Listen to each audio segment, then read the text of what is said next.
Hello everyone, welcome to my YouTube channel RJ classes. और आज हम इसमें नई टॉपिक स्टार्ट करने वाले हैं, introduction to accounting. Introduction to accounting में हम सारा इंट्रो कवर करेंगे अकाउंटिंग का, जैसे कि meaning, objective, characteristics, accounting information, इसका प्रोसेस, सारा कुछ इस वीडियो में कवर अप करेंगे हम। तो वीडियो स्टार्ट करने से पहले आप प्लीज़ मेरे चैनल को सब्सक्राइब करिए, लाइक करिए एंड शेयर कीजिए। तो पहला टॉपिक है इसमें मीनिंग ऑफ अकाउंटिंग, लेखांकन का मतलब। तो डेफिनेशन इसकी पहले हम पढ़ते हैं, जो कि दी गई है American institute of certified public accounting AICPA in 1941। ये जो अमेरिकन इंस्टीट्यूट है सर्टिफाइड पब्लिक अकाउंटिंग, उसने डेफिनेशन दी है अकाउंटिंग की। उसे पढ़ते हैं। Accounting is the art of recording, classifying and summarising in a significant manner and in terms of money transaction and events which are in part at least of a financial character and interpreting the result thereof. It means जो लेखांकन है कला है record करने की, classify करने की, वर्गीकृत करने की एंड समराइजिंग करने की एक सिग्निफिकेंट मैनर में in terms of money transaction. मतलब जितने भी हमने बिजनेस में जितनी भी ट्रांजेक्शन हो रही है, बिजनेस ट्रांजेक्शन मतलब जितनी भी हमारे बिजनेस में लेन देन हो रही है, जो भी इन टर्म्स ऑफ मनी की टर्म्स में हो रही है, उसको आप रिकॉर्ड कर लो, फिर उसको क्लासिफाई कर लो, फिर उसको समराइज कर लो एक सिग्निफिकेंट मैनर में। तो वो सब कौन किस में होगा? लेखांकन में होगा। लेखांकन, उस चीज को करने को हम लेखांकन कहते हैं। जैसे कि आपने कोई आपने इवेंट, फाइनेंशियल ट्रांजेक्शन हमारी पास्ट में हुई या फिर हमारा मतलब हो रही है, तो हम उसको रिकॉर्ड कर रहे हैं, क्लासिफाई कर रहे हैं, समराइज कर रहे हैं, वो सब लेखांकन कहलाता है। मैं इसमें आपको इसी डेफिनेशन में पूरी आपको प्रोसेस समझाती हूँ अकाउंटिंग की। रिकॉर्ड का मतलब होता है, इसने बोला accounting is an art of recording. Recording का मतलब है कि हम जैसे हमने कोई बिजनेस ट्रांजेक्शन करी, तो उसको हम बिजनेस ट्रांजेक्शन जितनी भी हमारी मतलब बिजनेस में लेन देन हुई है, उसको हम रिकॉर्ड कर रहे हैं। रिकॉर्ड कहाँ करेंगे? जर्नल में करेंगे। तो उस ये रिकॉर्डिंग बोला गया है जर्नल के लिए यहाँ पे। फिर उस जर्नल से हम जब लेजर बनाते हैं, मतलब जैसे हमने कोई किसी को हम मशीनरी खरीदी या किसी को हमने वेजेस दी, तो हमने उनको जितनी भी एंट्रीज थी उसको जर्नल में रिकॉर्ड कर ली। फिर उनका एक, जैसे राम से कोई जितनी भी डीलिंग हुई है हमारी, उसको हमने एक अलग अकाउंट में ट्रांसफर कर दिया, लेजर में ट्रांसफर कर दिया। उसे बोलेंगे क्लासिफाई करना, मतलब वर्गीकृत करना, जिसके लिए हमने एक उसका स्पेसिफाइड अकाउंट बना दिया। जितनी हमारी राम से ट्रांजेक्शन हुई है तो हमको राम अकाउंट में ले गए, श्याम की ट्रांजेक्शन हुई है श्याम के अकाउंट में ले गए, तो उनका एक पूरा एक क्लासिफाई कर दिया, मतलब उसको पूरा ही एक अलग अकाउंट में क्लासिफाई कर दिया, उसको वर्गीकृत कर दिया।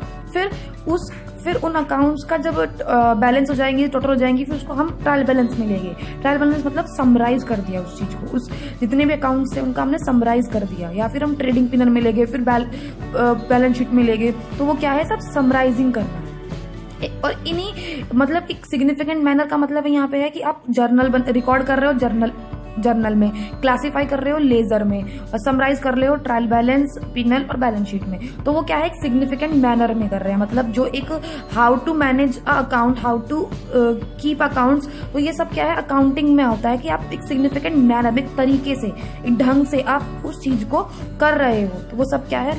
लेखांकन है, अकाउंटिंग है। कि मतलब एक ऐसी कला जो रिकॉर्ड करती है, क्लासिफाई करती है, समराइज करती है एक सिग्निफिकेंट मैनर में in terms of money transaction event. जितनी भी मनी ट्रांजेक्शन हो रही है, इवेंट्स, जितनी भी ट्रांजेक्शन हो रही है, इवेंट्स हो रहे हैं इन टर्म्स ऑफ मनी, उसको आप रिकॉर्ड कर लो, क्लासिफाई कर लो, समराइज कर लो एक ढंग से, तरीके से, एक सिग्निफिकेंट मैनर में, वो सब बोला जाएगा अकाउंटिंग। इट्स कॉल्ड लेखांकन। ये आपको AICPA के द्वारा डेफिनेशन दी गई है, बहुत ही ईजी और बहुत ही अच्छी डेफिनेशन दी है। तो अगला टॉपिक स्टार्ट करते हैं, ऑब्जेक्टिव्स ऑफ अकाउंटिंग। लेखांकन के उद्देश्य क्या है? मतलब हम लेखांकन जो करते हैं, अकाउंटिंग करते हैं, वो क्यों करते हैं, उसका उद्देश्य क्या है? तो फर्स्ट है to keep systematic and complete records of all financial transaction.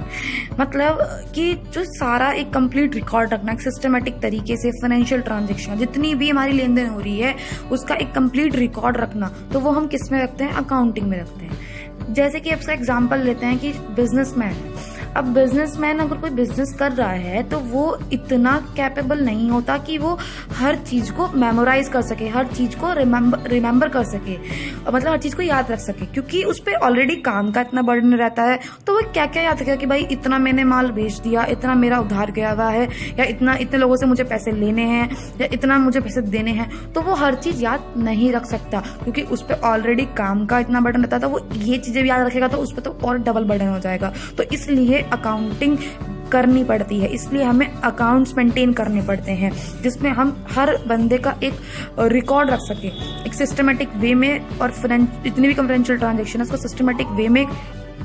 And second है हमारी टू असर्टेन प्रॉफिट और लॉस। हम अपना बिजनेस कर रहे हैं तो हमें उसमें ये भी देखना पड़ेगा कि हमें कितना प्रॉफिट हुआ इस बार, कितना लॉस हुआ। तो उसको निकालने के लिए हमें अकाउंटिंग भी जरूरी है। हम अगर अकाउंट्स मेंटेन करेंगे तभी हमें पता चलेगा कि हमारे प्रॉफिट कितना हुआ इस साल, हमारा इतना लॉस कैसे हुआ। तो उसको कैलकुलेट करने के लिए हमें एक पर्टिकुलर पीरियड में कितना प्रॉफिट और लॉस हो रहा है तो हमें अकाउंट्स मेंटेन करने पड़ेंगे, मतलब हमें अकाउंटिंग करनी पड़ेगी। ये हमें कैसे पता चलेगा? अगर हम प्रॉफिट एंड लॉस अकाउंट बनाते हैं, इनकम स्टेटमेंट प्रिपेयर करते हैं, पीनल अकाउंट, तो उसमें हमें पता चल जाएगा कि हमारे इतने खर्चे हुए हैं और हमारी इतनी इनकम हुई है, तो हमारा इस साल का प्रॉफिट कितना आया, एक पर्टिकुलर पीरियड में इतना प्रॉफिट होता है। तो इसलिए हमें अकाउंटिंग भी जरूरी है। And third one is to ascertain the financial position of the business. अब हम बिजनेस कर रहे हैं तो हमें ये जानना बिल्कुल जरूरी है कि हमारी बिजनेस की फाइनेंशियल पोजीशन क्या है, एक टाइम पीरियड में हमारी बिजनेस की फाइनेंशियल पोजीशन कैसे चल रही है।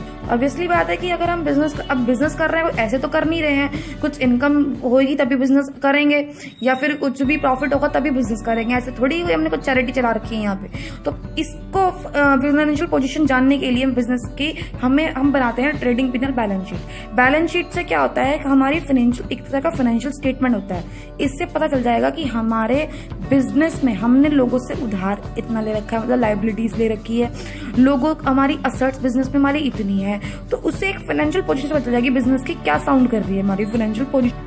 इसमें बैलेंस शीट बताएगी हमारी वन हैंड पे कि हमारे बैलेंस शीट की हमारी लायबिलिटीज और कैपिटल इतनी है बिजनेस की, और ऑन द अदर हैंड बताएगी कि हमारी असेट्स कितनी है। तो मतलब कहने की बात है कि हम अकाउंटिंग से हम एक तो कंप्लीट रिकॉर्ड रख सकते हैं, फाइनेंशियल ट्रांजेक्शन का कंप्लीट रिकॉर्ड रखते हैं एक सिस्टमेटिक वे में अकाउंटिंग का। दूसरा है कि हमें प्रॉफिट और लॉस निकालना हो तो हम अकाउंटिंग से निकाल सकते हैं इजिली तरीके से। और तीसरा कि हमारी बिजनेस की फाइनेंशियल पोजीशन कैसी है उसको हम असरटेन कर सकते हैं। And fourth one is to provide information to various groups. अब जाहिर सी बात है जिन लोगों ने हमारे बिजनेस में पैसा लगा रखा है, जैसे इन्वेस्टर है या फिर ओनर ही, तो उसको तो हक बनता है कि वो देखे कि हमारा अब उसका बिजनेस चल कैसे रहा है, कि उसके बिजनेस में लॉस हो रहा है, प्रॉफिट हो रहा है, कैसे पता चलेगा। तो यहाँ पे ग्रुप से मतलब है जैसे कि भाई यूजर्स वगैरह होगी जो अकाउंटिंग इन्फॉर्मेशन का यूज करेंगे, जैसे कि owner of the business, investor, creditors, employees, government authorities, taxation authorities, suppliers, ये सब ट्रेड यूनियंस, ये सब जो हैं ये वेरियस ग्रुप्स हैं, यूजर्स हैं, मतलब जिनको अकाउंटिंग इन्फॉर्मेशन प्रोवाइड करवाई जाएगी। जिससे जैसे कि ओनर है, अब उसका वो बिजनेस चला रहा है तो उसको तो बताना पड़ेगा कि हाँ भाई सर आपका इतना लॉस हुआ, इस बार इतना प्रॉफिट हुआ। तो उसको कैसे पता चलेगा? जाहिर सी बात है उसको अकाउंट्स मेंटेन जो हो रखे हैं उनके थ्रू ही पता चलेगा। जैसे कि इनकम स्टेटमेंट, पीनल अकाउंट है, फाइनेंशियल स्टेटमेंट, बैलेंस शीट, तो उनके थ्रू ही पीनल अकाउंट, बैलेंस शीट के थ्रू चलेगा कि हाँ भाई मेरा बिजनेस ऐसे चल रहा है, या मेरे को इतना प्रॉफिट हुआ या इतना लॉस हुआ, या फिर मेरा मार्केट में इतना पैसा है, लायबिलिटीज मतलब मुझे देनी है, लोगों की देनदारी है, और इतनी मेरी बिजनेस में असेट्स है। तो ये सब उसको अकाउंटिंग इन्फॉर्मेशन ही बताएगी, मतलब अकाउंटिंग ही बताएगी। तो यही एक इम्पॉर्टेंट उद्देश्य है अकाउंटिंग का, जो प्रोवाइड करवाती है इन्फॉर्मेशन टू वेरियस ग्रुप्स का। And third one is to meet legal requirements. अब हमें बिजनेस कर रहे हैं तो उसमें लीगल रिक्वायरमेंट्स आती हैं तो वो भी पूरी करनी पड़ेगी। जैसे कि हमें टैक्स पेड करना है, ITR भरना है, एंड सेकंड आपको चल रहा है आजकल GST चल रहा है तो GST भी पेड करना होता है। तो वो सब कैसे पता चलेगा कि भाई यहाँ मेरी इतनी GST बैठ रही है, या मेरा इतना ITR बैठा है, मेरे को इतना इनकम टैक्स रिटर्न भरनी पड़ेगी। तो वो सब जो पता चलेगा वो अकाउंटिंग से ही तो वो सब अकाउंटिंग के थ्रू ही पता लगेगा। जैसे कि हमें इनडायरेक्ट, चाहे इनडायरेक्ट टैक्स हो या डायरेक्ट टैक्स हो, किसी भी तरह का टैक्स हो, तो वो हमें फिल करना है, या कोई भी रिक्वायरमेंट ऐसी आती है लीगल रिक्वायरमेंट हमारे बिजनेस में, तो वो जो कंप्लीट होगी वो अकाउंटिंग के थ्रू ही होगी। क्योंकि अगर हमें पता चल जाएगा कि हाँ भाई हमारा इस साल की इनकम हमारी इतनी हुई है, तो हमें इतना टैक्स बनेगा। जैसे इनकम टैक्स की एक स्लैब होती है, तो उसके अकॉर्डिंग पता लग जाता है कि हाँ भाई आप इस स्लैब के अंडर आ रहे हो, मतलब इस कैटेगरी के अंडर आ रहे हो तो आपका इतना टैक्स बैठता है, इस कैटेगरी के अंदर आ रहे हो तो आपका इतना टैक्स बैठता है। तो वो सब अकाउंटिंग के थ्रू पता चलेगा, क्योंकि हमारी अकाउंट्स मेंटेन होंगे तो उसमें पता चल जाएगा कि हमारी प्रॉफिट हो रहा है, इतना लॉस हुआ है, या इतनी इस साल की इतना इनकम इतनी थी हमारी, तो उससे हमारा इतना टैक्स बनेगा। और ये हमारा 5 इसमें ऑब्जेक्टिव्स पूरे हो गए हैं। आई होप आपको समझ में आया। तो आज की इस वीडियो में हमने 2 टॉपिक कवर करे हैं, मीनिंग ऑफ अकाउंटिंग और objective of accounting. I hope आपको ये वीडियो पसंद आई होगी, तो प्लीज वीडियो को लाइक करें, शेयर करें एंड सब्सक्राइब करें, जिससे मेरे को और मोटिवेशन मिलेगा और वीडियोस बनाने के लिए। Thank you to everyone.